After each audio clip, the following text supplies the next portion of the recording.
Hey everyone, it's TVC Mario, and you're here for a video that I wanted to make to compare Big Bang, the theory of evolution, and the origin of the universe, that ridiculous nonsense, versus intelligent design.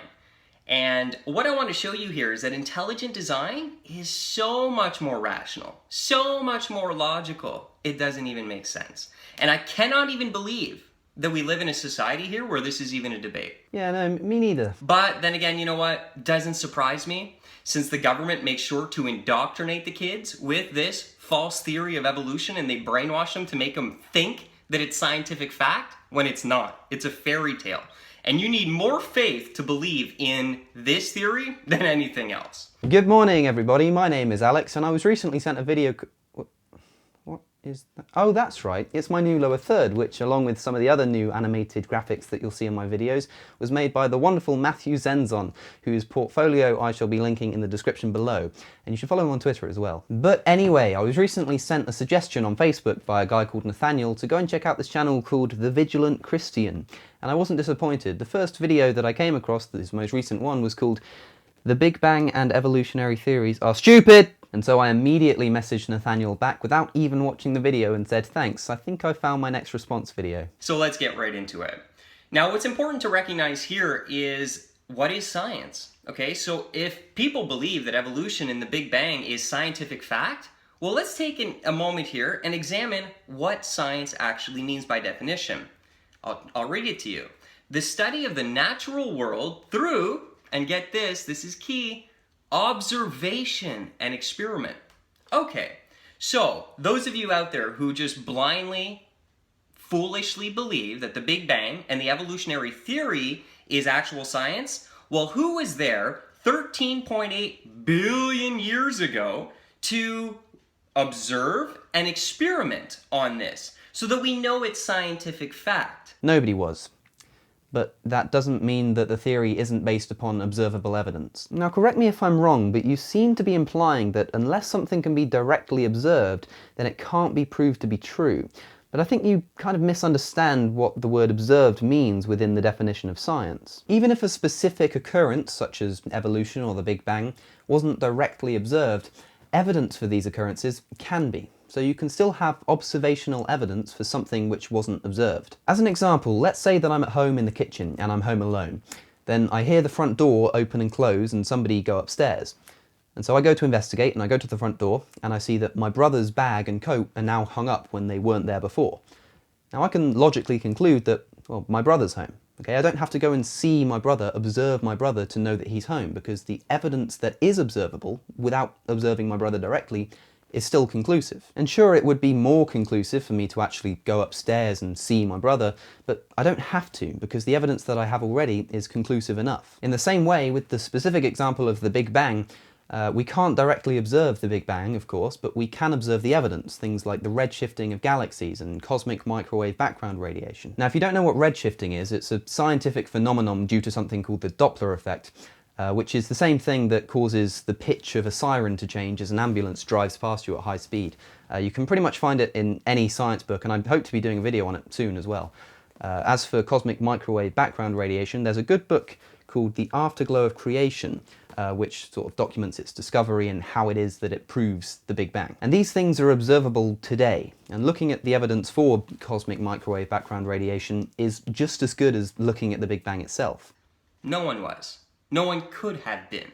So therefore, it is not science. It is a theory, always will be a theory. It's impossible to prove scientifically because science by very definition is observable. So unless someone's observing it, always going to be a theory. And just a quick interjection here, people often say of evolution and the Big Bang that it's just a theory, but the scientific definition of a theory is different from the normal definition of a theory, okay? A theory is about the highest compliment that an idea in science can get. It means that it's been rigorously proved to be true beyond a reasonable doubt. It's not just some idea like the usual usage of the word, I'm just throwing it out there. Okay, so you need a lot of faith to believe in this nonsense, that 13.8 billion years ago there was a great nothing. How can you have a great nothing? And this nothing, for no reason, No purpose? Well, actually, that's one of the greatest things about science. It doesn't talk about purpose or reason. It just tells you what's true and then allows you to add your own purpose and your own interpretations. That's one of the things that's so beautiful about it. Just spontaneously, just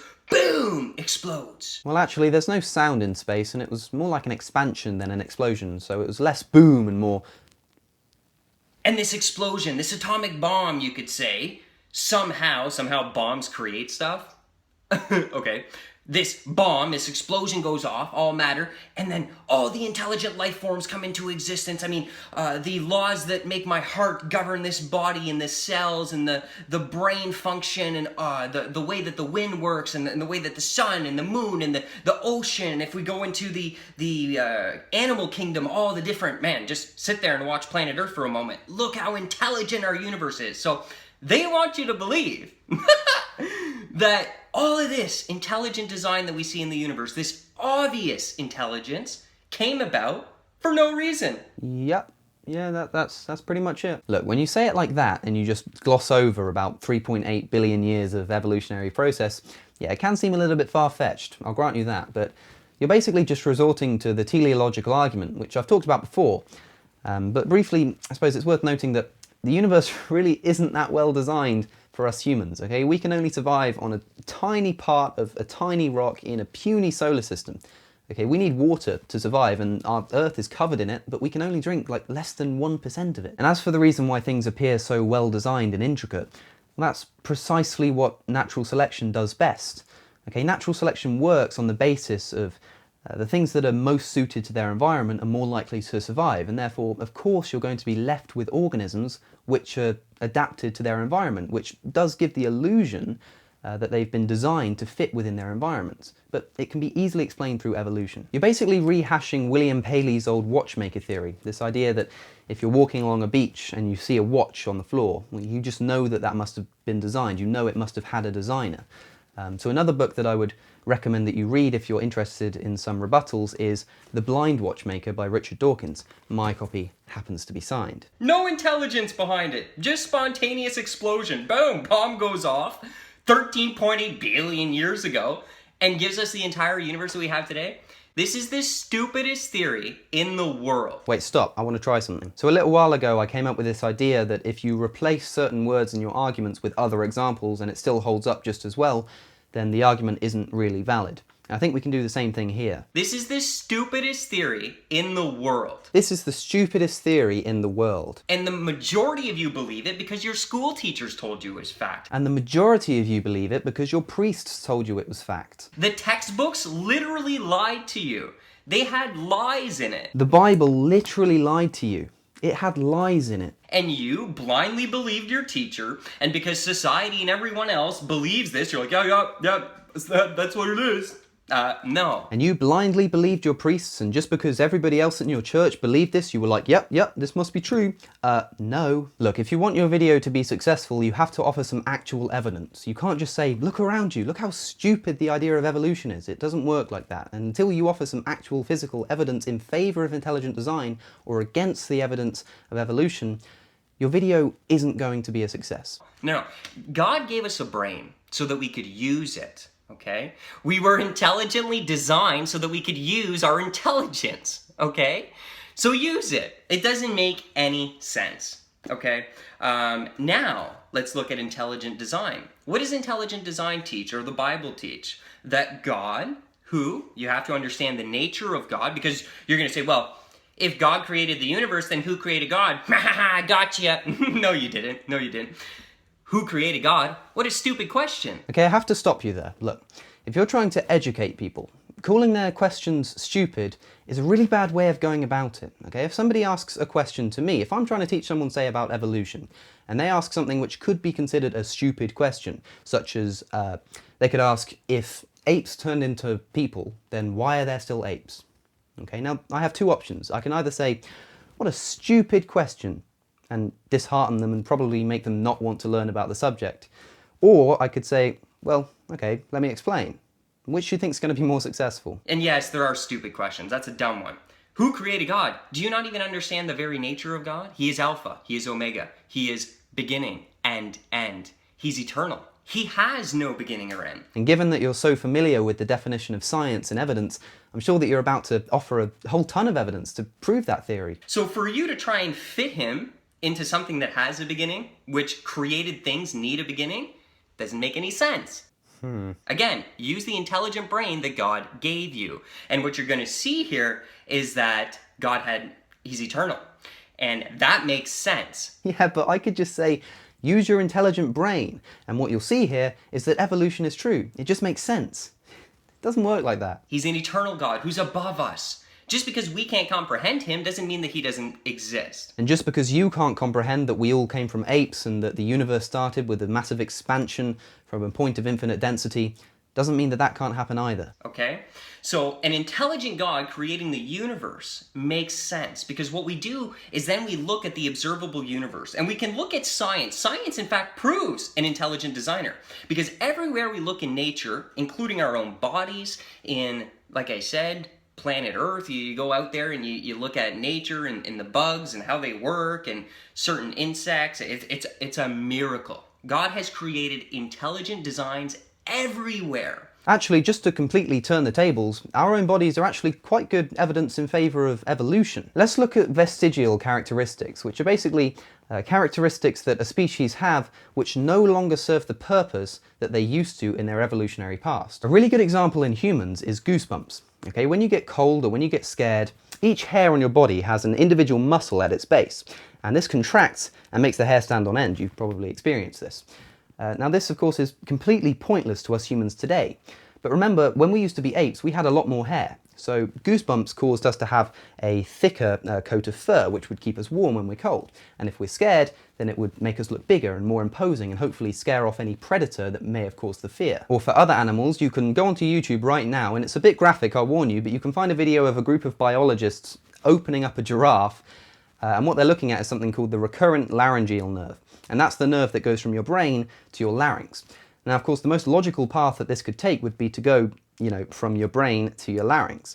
But it happens in humans as well, but it's really well exemplified in giraffes. What happens is the nerve starts at your brain, and then it goes down your neck and into your body, wraps around one of your vital arteries, and then comes back up again to your larynx. Now, no competent engineer would have designed this. And not only can these things not be explained through intelligent design, they can only be explained through evolution by natural selection. Now, what's so funny too is even the biggest people who push this always fall back with dumb stuff, okay? You have Richard Dawkins, and he goes out and he says, and I just heard Bill Nye say the same thing, it's not God that created the universe, but it could be aliens. Look, if you're going to try and criticize a theory, at least get the theory right. No respectable scientist believes that we were designed by aliens, okay? There is a theory to do with the origin of life which is extraterrestrial, but it's not that.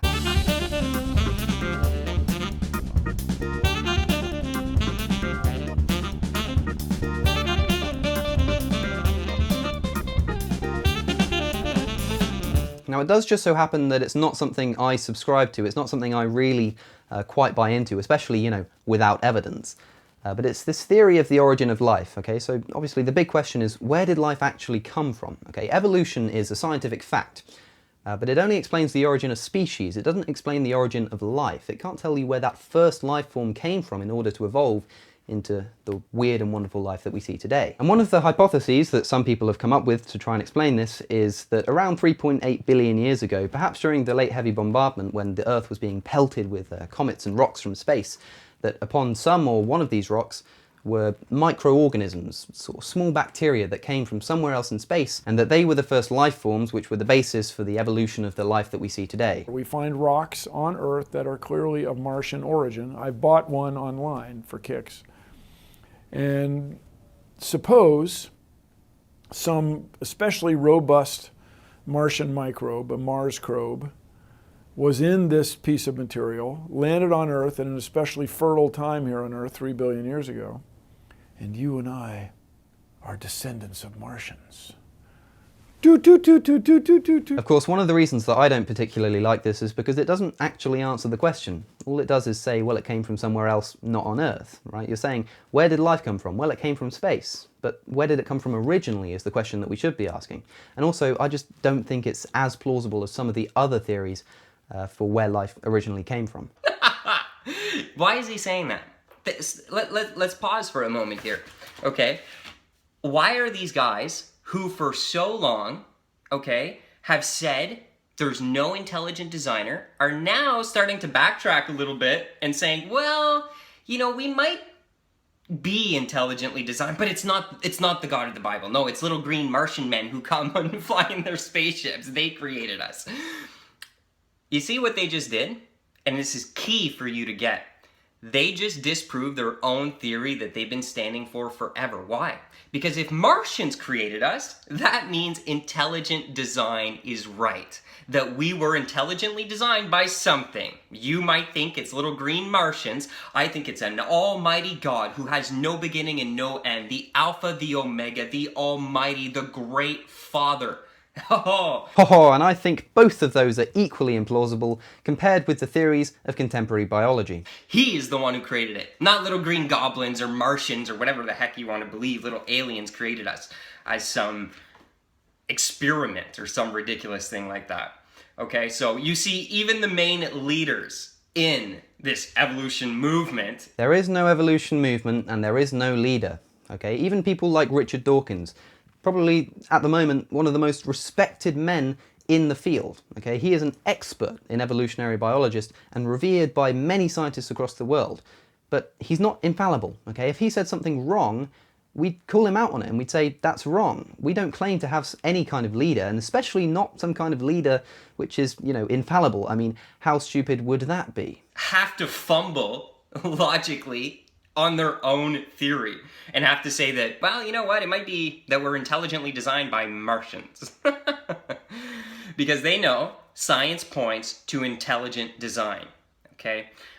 So I just wanted to go ahead and just go through this because I know so many people get stuck up on this. You go to school, especially you young people, and you'll run into that atheist and he thinks he knows everything. It's so funny. Their heads are puffed up, but they don't know anything. It's hilarious. And they'll come up to you and be like, well, don't you know? It's scientific fact. No, it's not, buddy. No, it's not. No. Yes, it is. And you still haven't offered any evidence to prove why it isn't. I know you want to keep believing your textbooks. I know you want to keep believing your t-shirts and what's popular in school, and you want to believe what they tell you. No, I don't. I don't want to believe any of this. I just do.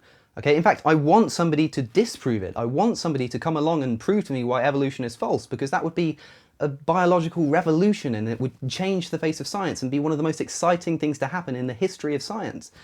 So I'm waiting on you, man. This is your opportunity. But guess what? They're lying to you. They're straight up lying. Even if evolution wasn't true, I'd refrain from saying that people are lying. Okay, I've said this before, but imagine that I met someone from an ancient civilization who told me that the Earth was flat, and they genuinely believed it. Okay, they wouldn't be lying to me, because that's what they truly believe to be true. It might be false what they're saying, but they're not actively lying. There's no conspiracy against God or for evolution in the science classroom. That's ridiculous. And it's not fact. It is not science. It's a stupid theory that takes massive amounts of faith to believe in. Unobservable, 13.8 billion years ago, an explosion happened for no reason. God, bang! And everything that's intelligent. Look at the intelligence here. Okay? Look at the way that my brain is sending, okay, specific things to my mouth to speak out. And this is communication. And then there's words. And then even my saliva. There's a mechanism in my body, this intelligently designed mechanism. Okay? Even my skin. Everything is intelligently designed. Open your eyes. The Bible literally says that the creation itself lets us know we can't be ignorant. You're not going to be able to stand in front of God and tell him, I didn't recognize you're real. You're looking at the evidence everywhere. You are evidence that you were created by an intelligent designer. You're supposed to be intelligent, So of course you had to have some type of intelligent designer. You didn't come out of an explosion. How stupid is that? An explosion created intelligent life. And then over the span of billions and billions of years, things just started to form. Now this isn't observable either. So when you have evolution and you have this concept of macro evolution, that one species evolved into another kind of species, not observable. There's never been anyone to witness. There's the missing links are never found, okay? We don't see transitions going from one species to another.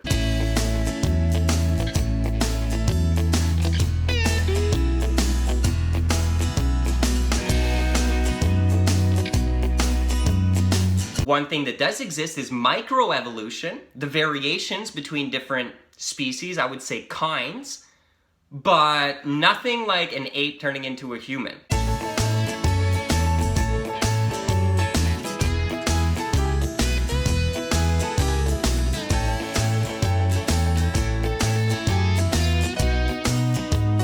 And I'll just say, what happened to those other apes? Are they the stupid apes? They couldn't evolve? Those are the dumb monkeys? Like, come on. I legitimately didn't know he was going to say that when I brought that up as an example earlier of a stupid question. Oh, that's brilliant. And in fairness, I did only say that this could be perceived as a stupid question because I don't believe that there is such thing as a stupid question. And there might be some people watching this who are wondering themselves, if we came from monkeys, if humans came from monkeys, why are there still monkeys? Okay, so let me just briefly explain this. Humans didn't come from monkeys. Humans share a common ancestor with monkeys. So long ago there were ape-like creatures living on Earth, and what happened was something called speciation. Now what this requires is the isolation of two or more groups from a certain species. Okay, now this could be geographical, there could be rivers running between them, it could be social, or for whatever reason it happens, these groups become isolated. So we have the species which splits off into two groups, let's simplify. Okay, now because they're isolated, because they have no contact with each other, the mutations which occur in each isolated group and cause evolution will be different. Okay, so you'll have different evolutionary processes in each, and one of these groups turned into the monkeys and apes that we see today, and one of these groups turned into humans. Okay, so that's why we still see monkeys. It just so happens that monkeys are more similar to what the common ancestor would have been like than we are. So people often have this misconception that we came from monkeys, but we didn't. We and monkeys both came from the common ancestor. And we can go back to the Bible and ask precisely the same question. We could say, well, if man came from dust, then why is there still dust? Okay, that's how the question sounds. So dumb, so dumb. And the difference between me and you is that I wouldn't call someone who is ignorant of the evolutionary process dumb. Okay, that's disheartening and it can put people off wanting to learn.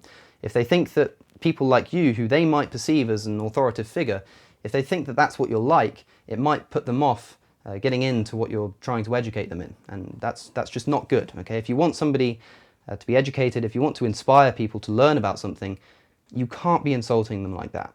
I wanted to just put this out there because the Big Bang evolutionary atheistic philosophy is stupid. These people are puffed up on their own stupidity. And because we have a school system and a society that, is anti-God, because the Bible says that this world is anti-God, they hate God, they suppress the truth and unrighteousness. These guys actually think they're smart when they believe this, when believing this is an insult against your intelligent designer who created you to use your brain and be intelligent. What does it say about your God if he can be insulted simply by people saying, prove yourself? Have a blessed and wonderful day. Stay vigilant. Fear no evil.